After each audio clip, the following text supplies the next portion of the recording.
Hey y'all, okay, you know I've talked up StoveTech a lot. StoveTech is not a bad product. I am not going to downgrade them. I'm not going to talk crap about them.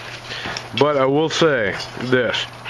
The SilverFire, designed by StoveTech's lead designer that has gone and off to his own to make his own stoves. He's got many different designs. This is one of them. This is a SilverFire Survivor. We're going to cook some steaks on it tonight. I will explain the benefits of it and tell you guys what I think about it. And I'll be honest, you know me, I'm not going to bullshit. So, here we go.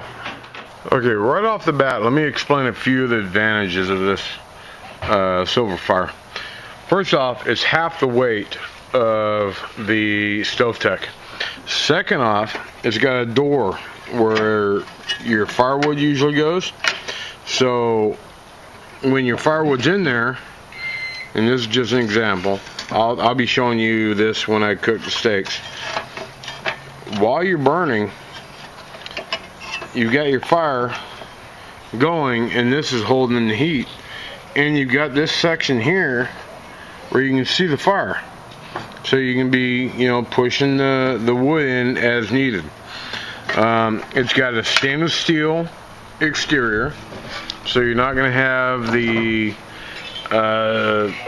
burning of the paint. It's got actually better handles. The handles on the StoveTech didn't have this little bend right there, and they would pop off.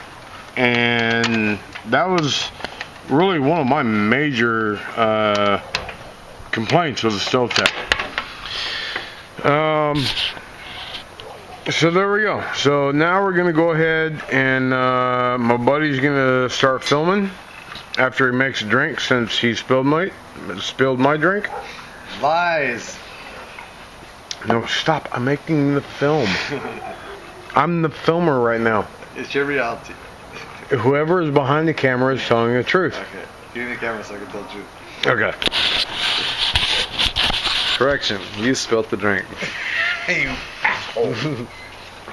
Anyways, Todd from StoveTech, that has now started his own gig, has made this SilverFire, and there's many different variations. One of which I really want to check out. It's kind of one that you can put in your house, and it's got the piping that go out the window. It's awesome. But we're going to check this one out. I've never used this. You can look at it, bring it on in, look down inside. Okay, that was a dog toy. You can see I've never used it. Okay? Then come on around here. Sorry, this is kind of one of them videos where we didn't really practice this shit. You still didn't make my drink. What the hell? You spilt it. No, you spilt it. No, I'm the cameraman. You lied. I'm the one that you spilt it. Okay. Cut. Cut. Okay, so I have a very good cameraman.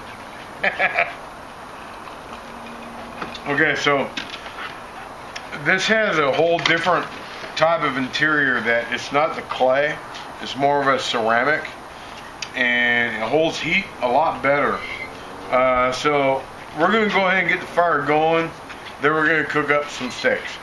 So to start with, my go-to is cotton swabs,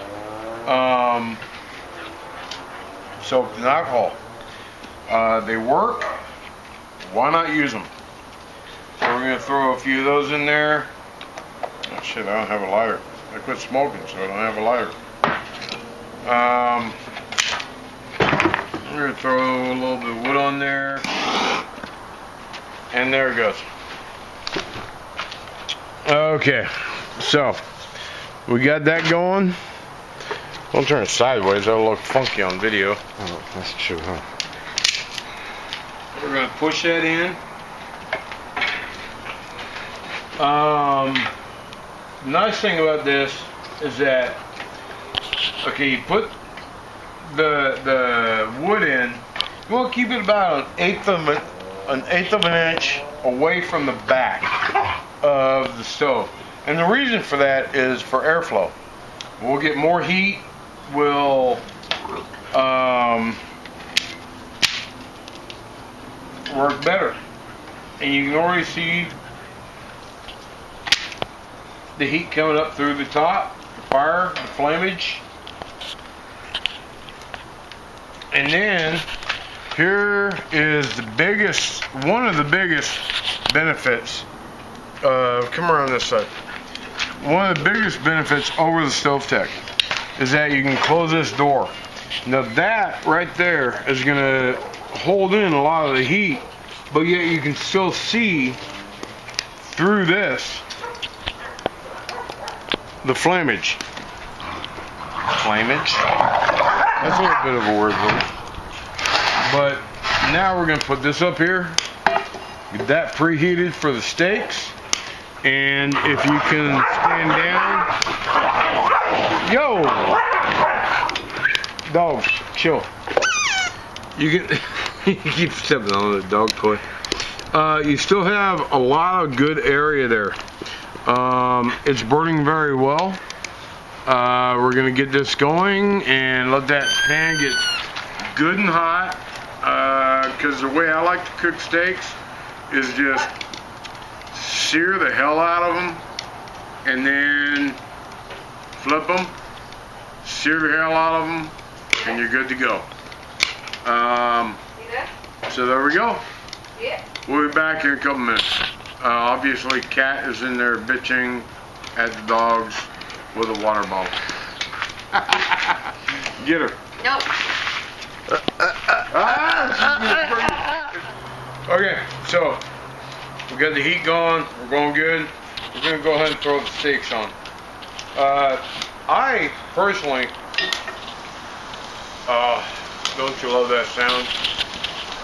I personally don't like to season them a lot prior to cooking, because everybody's a little bit different. Everybody likes their steak just a little different. Ooh, we almost don't have enough room on this.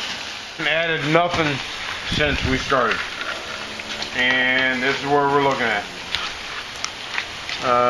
Get that up. You just need to throw a little bit more in there. Push it in. We're going to throw in another piece of wood right there. And right there.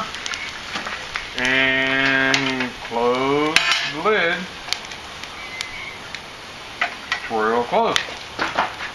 Now we're going to cook these steaks. Okay, one thing I wanted to point out is that the cool thing of this is that, yeah, the sides of it a little warm.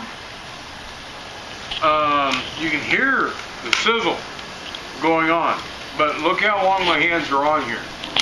It's not that bad. It's really not that hot. And the beauty of it is, come on around this side, D.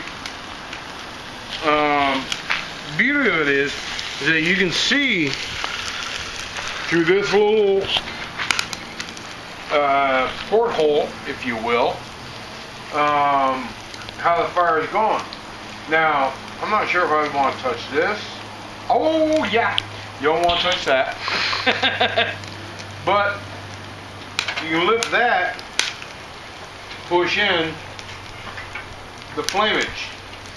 And one major benefit to this is that with this cover, you're not getting the sparks. You're not getting the embers jumping out like you did with the SilverFire. So it's blocking it as well as holding in the heat. So to me, that's a big benefit. I like that. Okay, so steaks are done. Now we gotta do some garlic bread. So the fire is still doing pretty good. I'm going to throw in a little bit more wood. And every piece of wood I've added, you have seen on film. So we're going to throw that in. Ouch. That's how we're going to go. Now, if you want to walk around that way, we're going to throw on, actually, we're going to wait a few. Let the cast iron griddle get hot. Then we're going to throw the garlic bread on.